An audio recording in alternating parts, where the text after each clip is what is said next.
गुरु प्यारी साध संगत जी, प्रेम से कहना धन निरंकार जी। आशा करती हूँ सद्गुरु माता जी की कृपा से आप सभी बहुत अच्छे होंगे। एक नई साखी के साथ फिर से हाजिर हूँ मैं आपके ही अपने चैनल पर। चलिए ज़्यादा समय ना गवाते हुए आज की साखी सुनते हैं। साध संगत जी, एक छोटे से गांव में श्रीधर नाम का एक व्यक्ति रहता था। स्वभाव से वो थोड़ा सा कमज़ोर और डरपोक किस्म का इंसान था। एक बार श्रीधर एक महात्मा जी के दरबार में गया और श्रीधर ने महात्मा जी को अपनी कमज़ोरी के बारे में बताया और महात्मा जी से प्रार्थना करने लगा कि हे देव, मुझ पर कृपा करें, मुझे कोई ऐसा साथी मिल जाए जो सबसे शक्तिशाली हो और विश्वास पात्र भी हो, जिस पर मैं आंखें बंद करके विश्वास कर सकूं, जिससे मैं मित्रता करके अपनी कमजोरी को दूर कर सकूं। हे देव, भले ही एक ही साथी मिले, पर ऐसा मिले कि वो मेरा साथ कभी ना छोड़े। तो महात्मा जी ने श्रीधर से कहा कि तुम पूर्व दिशा में जाना और तब तक चलते रहना जब तक तुम्हारी तलाश पूरी ना हो जाए। और हाँ, तुम्हें ऐसा साथी ज़रूर मिलेगा जो तुम्हारा साथ कभी नहीं छोड़ेगा, बशर्ते कि तुम उसका साथ ना छोड़ो। साथ संगत जी, श्रीधर ने महात्मा जी से कहा कि महात्मा जी, बस एक बार मुझे ऐसा साथी मिल जाए, फिर मैं उसका साथ कभी नहीं छोड़ूंगा। पर हे देव, मेरी तलाश पूरी तो होगी ना।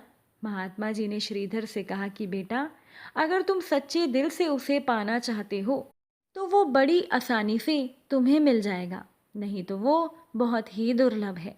साथ संगत जी, फिर श्रीधर ने महात्मा जी को प्रणाम किया, आशीर्वाद लिया और अपने रास्ते पर चल पड़ा। सबसे पहले श्रीधर को एक इंसान मिला जो एक शक्तिशाली घोड़े को काबू में कर रहा था। अब श्रीधर ने उस इंसान को देखकर सोचा कि शायद ये वही है जिसके बारे में महात्मा जी ने बताया था। अब जैसे ही श्रीधर उसके पास जाने लगा तो उस इंसान ने एक सैनिक को प्रणाम किया और घोड़ा देकर चला गया। अब साथ संगत जी, श्रीधर ने सोचा कि शायद सैनिक ही वो इंसान है जिसके बारे में महात्मा जी ने बताया था। तो श्रीधर अपने मन में मित्रता का भाव लिए सैनिक की तरफ आगे बढ़ने लगा। अब जैसे ही श्रीधर सैनिक की तरफ आगे बढ़ा, तब इतने में सेनापति आ गया। तब सेनापति को उस सैनिक ने प्रणाम किया और घोड़ा आगे कर दिया। अब सेनापति घोड़ा लेकर चला गया। अब श्रीधर भी उस सेनापति के पीछे खूब दौड़ा और अंत में वो सेनापति तक पहुंच गया। अब सेनापति ने वहां पहुंचकर महाराज को प्रणाम किया और राजा को घोड़ा देकर चला गया। अब श्रीधर ने सोचा कि शायद राजा ही वो इंसान है जो सबसे ज़्यादा शक्तिशाली है। अब श्रीधर ने सोचा कि मुझे राजा से मित्रता करनी चाहिए। परंतु जैसे ही श्रीधर ने राजा की तरफ अपना कदम बढ़ाया, तब राजा घोड़े पर बैठकर शिकार के लिए वन को चले गए। अब श्रीधर भी राजा के पीछे भागा और घनघोर जंगल में पहुंच गया और जंगल में पहुंचकर श्रीधर को राजा कहीं भी दिखाई नहीं दिए।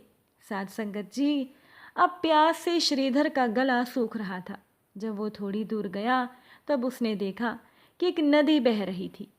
अब श्रीधर नदी पर से पानी पीकर आया और एक वृक्ष की छांव में गया।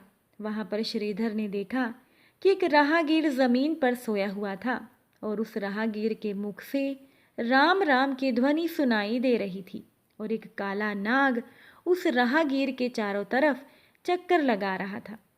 श्रीधर ने बहुत देर तक उस दृश्य को देखा और फिर वृक्ष की एक डाल टूटकर नीचे गिरी। उसके बाद सांप वहां से चला गया और इतने में उस राहगीर की नींद खुल गई और वो उठा और राम राम का स्मरण करते हुए अपनी राह पर चला गया। साथ संगत जी, अब श्रीधर दोबारा उन्हीं महात्मा जी के आश्रम में जा पहुंचा और सारा किस्सा महात्मा जी को सुनाया और महात्मा जी से पूछने लगा कि हे नाथ, मुझे तो बस इतना बताओ कि वो काला नाग उस राहगीर के चारों ओर चक्कर काट रहा था, लेकिन वो उस राहगीर को डस क्यों नहीं पा रहा था। श्रीधर ने महात्मा जी से कहा कि महाराज, लगता है कि कोई अदृश्य शक्ति उस राहगीर की रक्षा कर रही थी। महात्मा जी ने श्रीधर से कहा कि उस राहगीर का सबसे सच्चा साथी ही उसकी रक्षा कर रहा था जो उसके साथ था।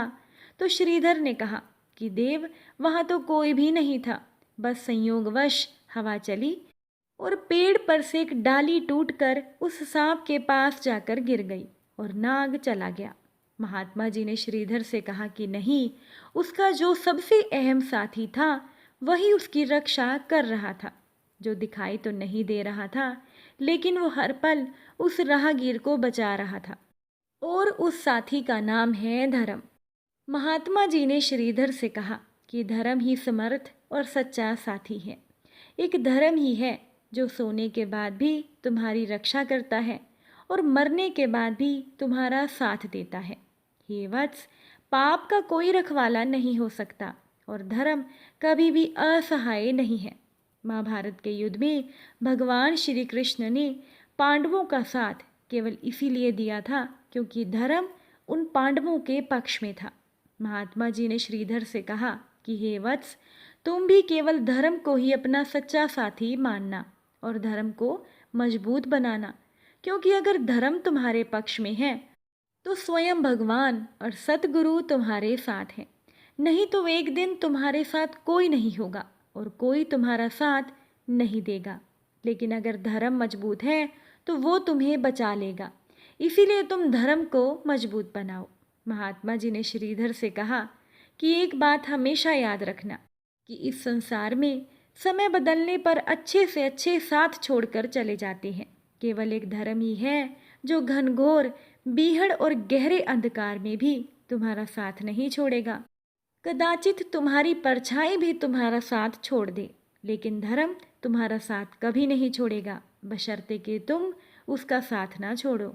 इसीलिए धर्म को मजबूत बनाना, क्योंकि केवल धर्म ही सच्चा साथी है। और अगर हम धर्म के मार्ग पर चलकर हर समय अच्छे कर्म करेंगे तो ये ईश्वर हर पल हमारा साथ देंगे।